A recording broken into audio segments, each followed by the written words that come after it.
Asia cup ২০২৫-এ উল্টোপন্থী শুরু হয়ে গেছে। কিন্তু এশিয়া কাপে কি ইন্ডিয়া পাকিস্তানের মধ্যে ম্যাচ হবে? এই প্রশ্নটা এইজন্যই করছি যেহেতু সম্ভাব্য তারিখ বেরিয়ে এসেছে। আর খুব শীঘ্রই প্রকাশিত হতে চলেছে এশিয়া কাপ ২০২৫-এর দিনসূচি। নমস্কার বন্ধুরা। তো ভারত ও পাকিস্তানের মধ্যে পেহেলগাম অ্যাটাক ও অপারেশন সিন্দুরের সমস্যা নিয়ে মনে করা হয়েছিল যে এশিয়া কাপ ২০২৫ হয়তো আয়োজিত হবে না, কিংবা আয়োজিত হলেও ইন্ডিয়া ও পাকিস্তানের মধ্যে একসাথে খেলা হবে না। অথবা ইন্ডিয়া হয়তো ওই টুর্নামেন্টে যোগদান করবে না। যেহেতু কয়েক মাস আগে একটা রিপোর্টে বলা হয়েছিল যে ভারত এশিয়া কাপে যোগ দেবে না।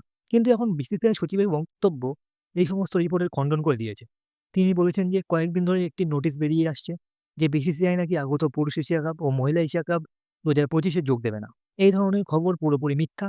কারণ বিসিসিআই এখনো এই বিষয় নিয়ে কোনো আলোচনাই করেনি। যেহেতু কয়েক মাস আগে একটা রিপোর্ট আসে যেখানে বলা হয় যে ইন্ডিয়ান টিম এমন কোনো টুর্নামেন্টে খেলবে না যেখানে প্রধান হলো পাকিস্তানি কেউ। তবে ক্রিকবাজের রিপোর্টস অনুযায়ী সেপ্টেম্বরের ১০ তারিখ থেকে অথবা সেপ্টেম্বরের 2nd উইকে শুরু হতে পারে এশিয়া কাপ ২০২৫, যেটি খেলা হবে টি-20 ফরম্যাটে। তবে এবছর এশিয়া কাপে ৮ টি দল নয়, বরং ৬ টি দল যোগদান করবে। যাদের মধ্যে আছে ভারত, আফগানিস্তান, ইউএই, শ্রীলঙ্কা, বাংলাদেশ এবং পাকিস্তান। তাছাড়া এই ৬ টি দলকে ২ টি গ্রুপে ভাগ করা হবে। যেখানে গ্রুপ এ এবং গ্রুপ বি, প্রতিটি গ্রুপে ৩ টি করে দল থাকবে। প্রতিটি গ্রুপের টপ 2 টিম কোয়ালিফাই করবে টপ 4 এর জন্য।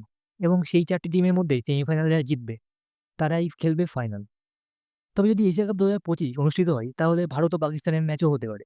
কারণ একই গ্রুপে থাকলেও একই গ্রুপে না থাকলেও ম্যাচ হতে পারে তাদের মধ্যে। যেহেতু সুপার 4 নিয়ম আছে এই এশিয়া কাপ। এছাড়া এশিয়া কাপ ২০২৫ ভারতেই হওয়ার কথা।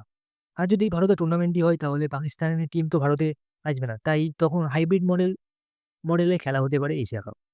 যদি কথা বলি এশিয়া কাপ ২০২৩ এর, তাহলে ২০২৩ সালে ওডিআই ফরম্যাটে হওয়া একদিনের এশিয়া কাপ ঠিক হয়েছিল ক্রিকেট ওয়ার্ল্ড কাপ ২০২৩ এর আগেই। এবং সেটাও হয়েছিল হাইব্রিড মডেলের মাধ্যমে। যেখানে পাকিস্তান ছিল প্রধান হোস্ট কান্ট্রি, কিন্তু ভারত পাকিস্তানে গিয়ে খেলতে নাকচ করায় ভারতের ম্যাচগুলি খেলা হয় শ্রীলঙ্কাতে। এবং ২০২৩ এ এশিয়া কাপ ভারত এবং শ্রীলঙ্কার মধ্যে ফাইনাল হয় এবং যেখানে শ্রীলঙ্কা ভারতের কাছে হেরে ভারত চ্যাম্পিয়ন হয় এশিয়া কাপ ২০২৩ এর। এছাড়া ২০২৫ সালে চ্যাম্পিয়ন্স ট্রফি যেটি খেলা হয়েছিল পাকিস্তানে, সেটির জন্যও ভারত পাকিস্তানে যায়নি। বরং ইন্ডিয়ার ম্যাচগুলি খেলা হয়েছিল ইউএইতে। এবং ইন্ডিয়ার এই ব্যাপারগুলি অনুসরণ করেই পাকিস্তানও বলে যে তারাও ইন্ডিয়াতে কোনো টুর্নামেন্ট খেলতে আসবে না ভবিষ্যতে, কমপক্ষে ২০২৭ সাল পর্যন্ত।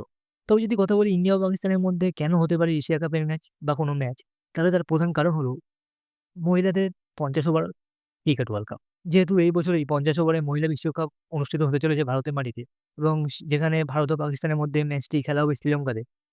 এছাড়াও ২০২৬ এ ইংল্যান্ডে যে টি-20 বিশ্বকাপ খেলা হবে মহিলাদের, সেখানেও ভারত ও পাকিস্তানের মধ্যে একটি ম্যাচ হবে। আর সেই হিসাবে মনে করা হচ্ছে যে পুরুষেরাও এশিয়া কাপে একসাথে খেলতে পারে। এমনকি একই গ্রুপেও থাকতে পারে ইন্ডিয়া ও পাকিস্তান। যাক বন্ধুরা, আপনাদের মতামত কি? পেহেলগাম অ্যাটাক, অপারেশন সিন্দুর এবং সীমান্তে এই সমস্ত বাড়বাড়ন্তি সত্ত্বেও কি ইন্ডিয়া ও পাকিস্তানের মধ্যে কোনো কিছু হওয়া সম্ভব বা কোনো ম্যাচ হওয়া কি সম্ভব? আপনাদের মতামত অবশ্যই কমেন্ট সেকশনে জানাবেন এবং ভিডিওটি ভালো লাগলে ক্রিকেট সম্পর্কিত এরকম বিশ্লেষণ ও খবর পাওয়ার জন্য অবশ্যই আমাদের চ্যানেলকে সাবস্ক্রাইব করবেন এবং শেয়ার করবেন।